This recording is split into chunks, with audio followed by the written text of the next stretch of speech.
अस्सलाम वालेकुम, good morning and welcome to सुबह। कैसे हैं आप लोग? ठीक ठाक हैं, मज़े में हैं, ज़िंदगियां गुजर रही हैं। और आज बड़ी मज़ेदार बात कुछ देर बाद जो कोट ऑफ द डे है उसमें मैं आपसे शेयर करूंगी, क्योंकि हमने अपनी ज़िंदगियों में कोई ना कोई फार्मूला बनाया होता है। कभी कभी हम उस फार्मूले का हमें इंटेंशनली और वर्ड्स में हम तरतीब से जुमलों में उसका इजहार कर लेते हैं।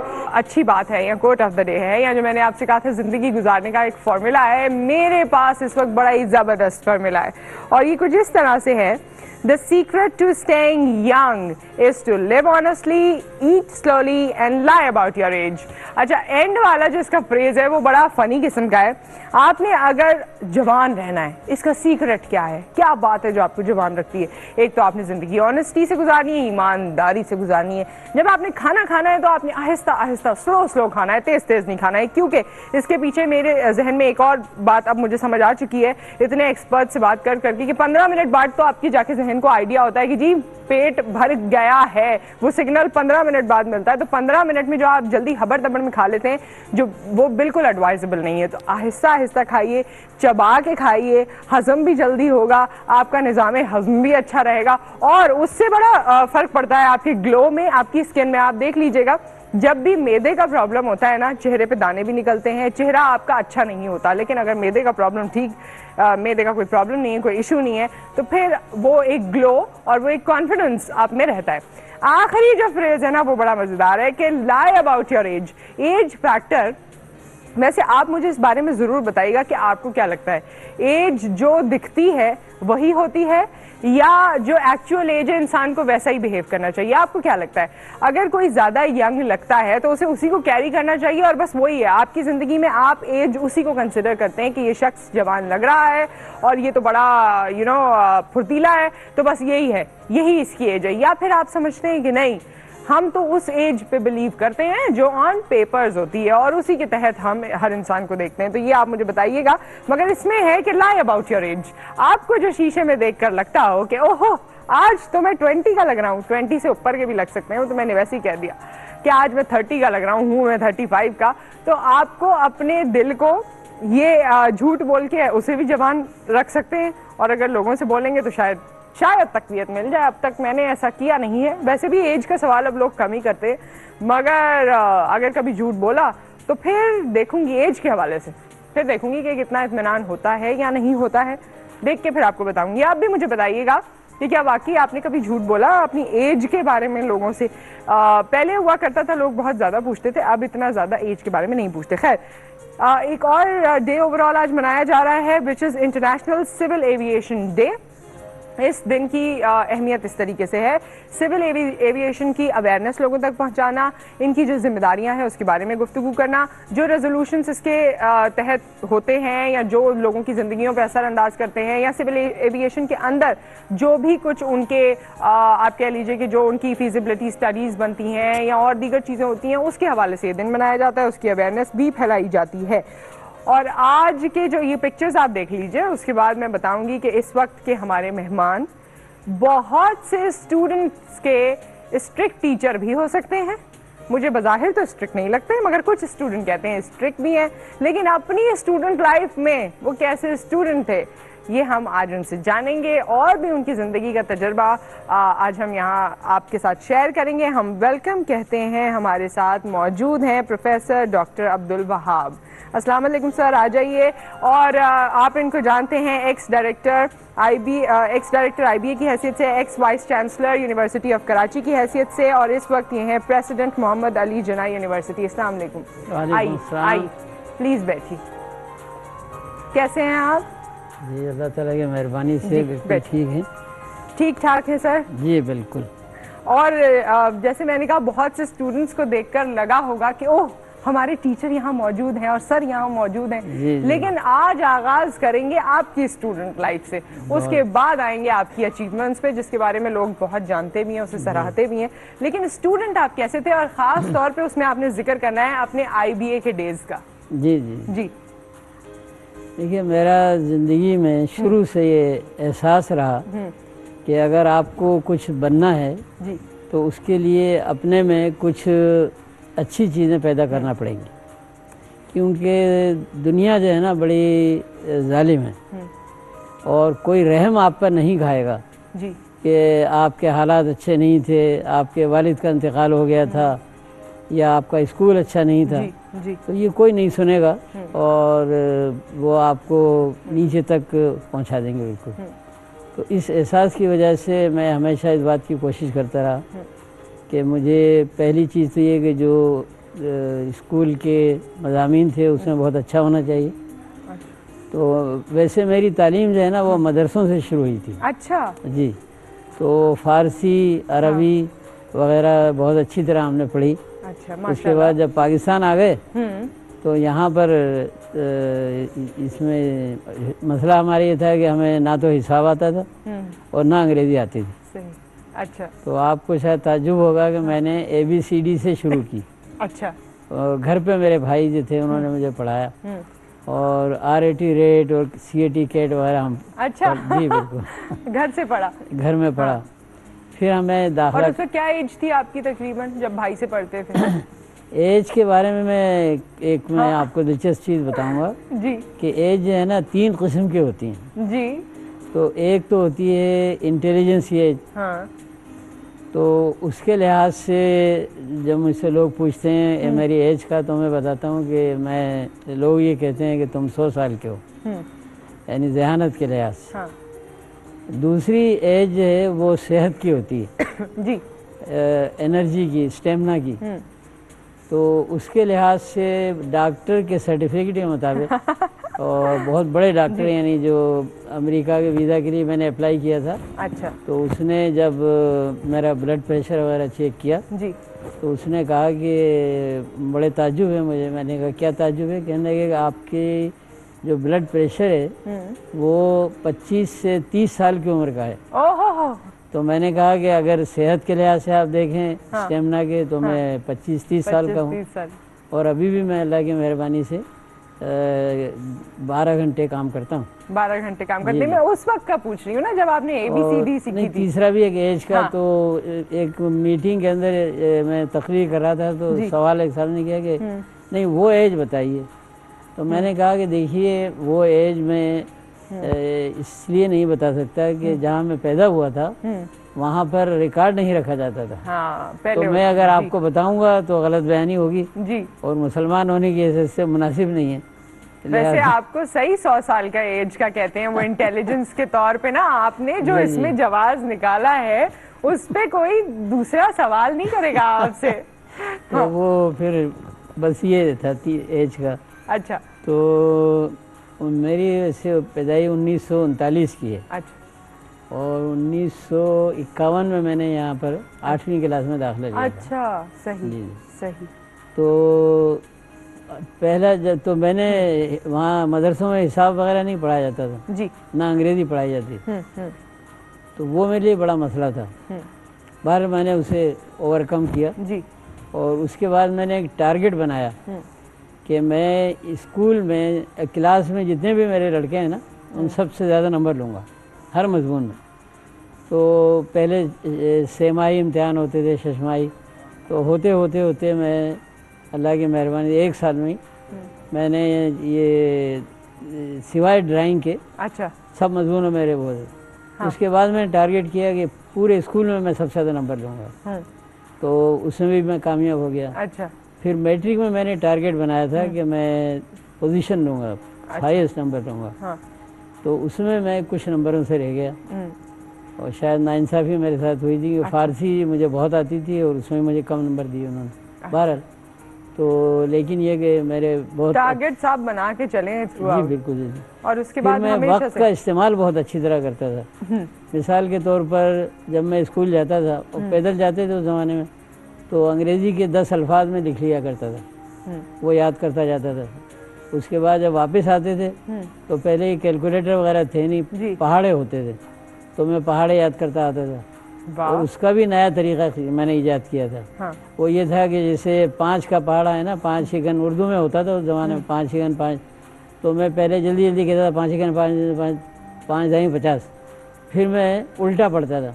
अच्छा जी, 5 दाई 50, 5 नाम 45, उसके बाद फिर मैं खुद अपना एक मुमतहिन बन जाता था कि 5 छठे बताओ कितने, छठ से बताओ जल्दी। ये आप अपना टेस्ट करते थे एक तरह से।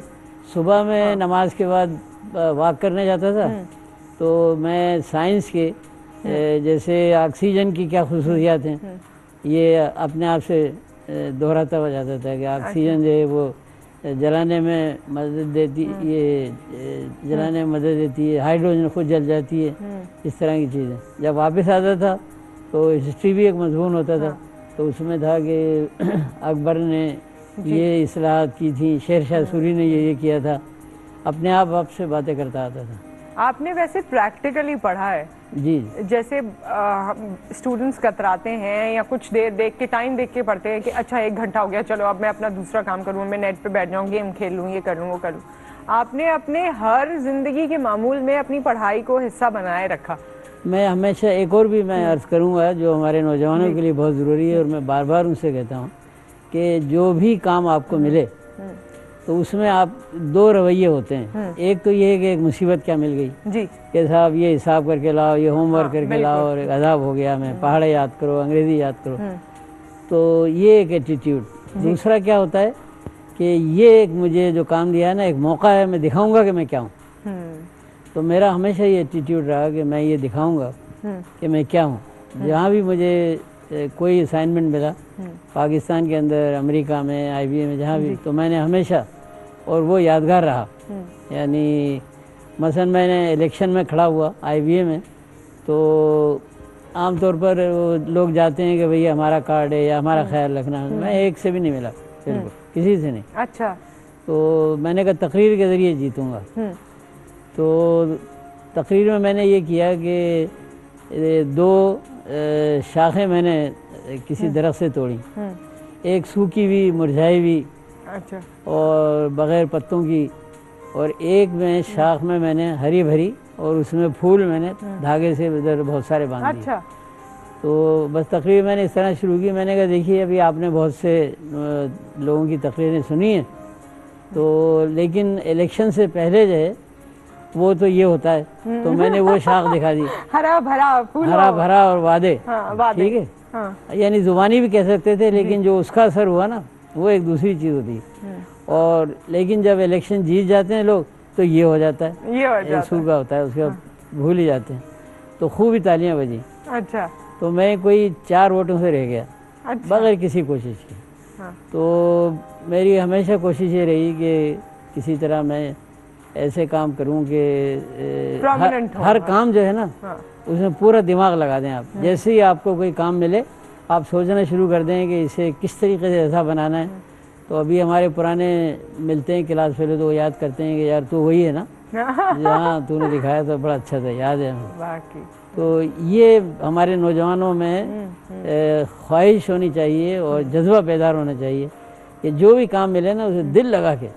तो आपने जैसे कहा ना कि ये एक आदत नहीं थी, एक शौक, एक जज्बा था कि मुझे अंग्रेजी भी अच्छी करना है, मुझे हिसाब भी अच्छा करना है। इसमें ज़्यादा नंबर फोर्स ही कर रहे थे ना कि फ्यूचर उसी वक्त अच्छा हो सकता है जब मैं ये सब अच्छा करूं। जी बिल्कुल। आप भीख मांगे या बहाने करें कि साहब हमारे वालिद अच्छे होते, हमारे पास हम फलां स्कूल में पढ़े होते, तो अच्छी ये कोई बेकार बातें हैं सब। खुद आप अपने आप को सेल्फ मेड कहते हैं, समझते हैं? जी कोशिश की है और हमने बड़ी मुश्किल वक्त गुजारा है। यानी मैं बहुत जगह तफरी भी करते थे हम। मसलन मैं पाकिस्तान चौक पर रहता था, वहाँ से क्लिफ्टन हम शाम को पैदल जाया करते थे और पैदल आते थे। केमाड़ी भी जाया करता था मैं छुट्टियों में स्विमिंग के लिए, जहाँ नेशनल शिपिंग की बिल्डिंग है जहाँ पर पानी हुआ कर, तो वो भी पैदल जाते थे। बसों में नहीं, पैसे ही नहीं होते थे हमारे, पैदल जाते थे। पैदल था बस। और कभी महसूस नहीं किया। दूसरी चीज़ ये कि आपके पास अगर कोई चीज़ नहीं है तो आप कुड़े नहीं, जले नहीं। ये बाद लोग होते हैं ना जैसे लिफ्ट ले ली। मैं जब कनाडा में PhD करने गया तो वहाँ पर लड़के खड़े हो जाया करते थे सड़क पर और ऐसे ऐसे यूँ करते रहते थे। तो मुझसे भी एक साहब ने कहा कि तुम बस में क्यों जाते हो, ऐसे खड़े हो जाया करो। मैंने कहा कि मेरा अंगूठा जो है वो टूट जाए जिस दिन मैं ऐसा ऐसा करूँगा, मैं पैदल चल लूँगा। और अगर मेरे पास पैसे हैं, मैं ये भीख मांगने का नहीं है कि खड़े हुए ऐसे से। तो खुददारी आपने जो इतनी खुददारी बहुत ज़्यादा है इसका आप किसको आप कहते हैं कि उसकी वजह से है मुझ में, या ये जेनेटिक है, आपको लगता है ब्लड में है, या आपको लगता है कि आपको किसी ने सिखाया है? नहीं, बस ये मेरा मिजाज है और उससे नुकसान भी पहुंचा है। अच्छा। नुकसान ये है कि जो अल्लाह ताला ने मुझे सलाहियतें दी हैं और जितने मुझे लोगों से ताल्लुकात के मौके मिले, मैंने उससे कभी फ़ायदा नहीं उठाया। वरना ये होता है ना, लोग सलाम दुआ हो गई किसी वजीर से, किसी आर्मी के उससे, तो जा रहे हैं सलाम करें, मैं नहीं जाता, किसी के घर नहीं जाता, और मैं घर पर किसी के नहीं जाता। अच्छा। ना ईद पर जाता ना कुछ जाता। हाँ। वैसे आपने पीआर नहीं रखी भी, जो आजकल लोग कहते हैं पीआर है, वो नहीं, वो आपने जीरो है। पेशन नहीं किया कि मुझे ये दो, मुझे ये बना दो, ये सब घटिया बेइज्जती होती है आदमी की। मांगे जाकर के साहब हमें ये कर दो, या जैसे टीवी प्रोग्राम होते हैं, कोई बुलाता है तो आता हूँ कभी, हालांकि बहुत जानने वाले हैं मेरे जिनके जरिए मैं कह सकता हूँ यार हमें भी तो प्रोग्राम दिलवाओ। मैं ये बेइज्जती बहुत है। ठीक है तो ठीक है। ये खुददारी आपकी बहुत अच्छी है, और मेरे ख्याल में ये कुछ जो आपने इम्पोर्टेंट पॉइंट्स यहाँ पर आज लोगों तक पहुँचाए हैं, हम तक पहुँचाए हैं, ये अगर हम सीख लेना तो बड़े मसाइल हल हो जाए। इसी तरह अफराद की भी बेहतरी इसी में है और माशरे की भी बेहतरी है, लेकिन लोग इसे समझते नहीं। थोड़े से नफे की खातिर अपने आप को भी लॉन्ग टर्म में नुकसान पहुंचाते हैं। लॉन्ग टर्म में हाँ जी, उस वक्त तो फायदा हो जाता है, लेकिन ये कि खुद उनके ज़मीर में धड़कन पैदा हो जाती है। ठीक है, नाजायज़ कोई चीज़ ले ली, नाजायज़ दौलत ले ली, तो वो खटक तो रहता है कि कभी पकड़े गए। अच्छा, पकड़े भी जाते हैं। जब हुकूमतें बदलती हैं तो 300-300 लोग जो है ना, अफसर बड़े बड़े जो खुशामद करते थे, वो OSD बना दिए जाते हैं, इंक्वायरियाँ शुरू हो जाती हैं, जेल में डाल दिए जाते हैं। तो ये होता है। तो माशरे को जो नुकसान होता है वो तो अपनी जगह है बिल्कुल। अच्छा, वैसे आपके स्टूडेंट्स आपको किस तरह देखते हैं, या वो जिन इंस्टीट्यूशंस का आपने हेड किया, वहाँ पर जो तालिबे इल्म थे वो आपको स्ट्रिक्ट समझते हैं या लीनियंट समझते हैं? क्या परसेप्शन है आपके ख्याल में उनके जहनों में? देखिए, मुझे स्ट्रिक्ट समझते हैं। मैं उनसे कहता हूँ कि पाकिस्तान में बड़ा अजीब है। स्ट्रिक्ट के माने ये हैं कि अगर आप किसी की गैर हाजिरी ज़्यादा हो गई है तो उसे माफ़ कर दें, बड़े आदमी का, हर एक का नहीं, बड़े आदमी का, तो फ़ायदा उठाने के लिए, तो वो कहेंगे कि बड़ा अच्छा आदमी है। लेकिन अगर कोई आदमी कहे कि तुम अगर चीफ सेक्रेटरी के भी भतीजे हो या गवर्नर के तुम बेटे हो, यानी मैं बहुत से तो वाक़यात बता नहीं सकता, ऐसे बड़े बड़े वाक़यात हैं कि आप हैरान हो जाएंगे सुनकर। तो नहीं, ये अगली दफ़ा के लिए छोड़ दिए, मैंने भी ज़्यादा इंसिस्ट नहीं किया, मगर अगली बार सुनूंगी मैं। जी। तो ये वो नुकसान पहुंच जाता है अपने आप को, माशरे को, और सबसे बड़ा इदारा, क्योंकि बात छुपती नहीं। तो मैं ये कहता हूँ कि तुम स्ट्रिक्ट समझते हो, ये क्यों नहीं कहते कि भाई इंसाफ का निज़ाम है? ठीक है, हज़रत मोहम्मद सल्लल्लाहु अलैहि वसल्लम ने फरमाया था, जब एक फातिमा औरत ने किसी वो चोरी की थी, तो लोग कह रहे थे कि भाई इनका हाथ नहीं काटो, बड़ी कबीले की थी, तो आपने फरमाया कि फातिमा बिनते मोहम्मद भी करेगी, उसका भी मैं हाथ काट दूंगा।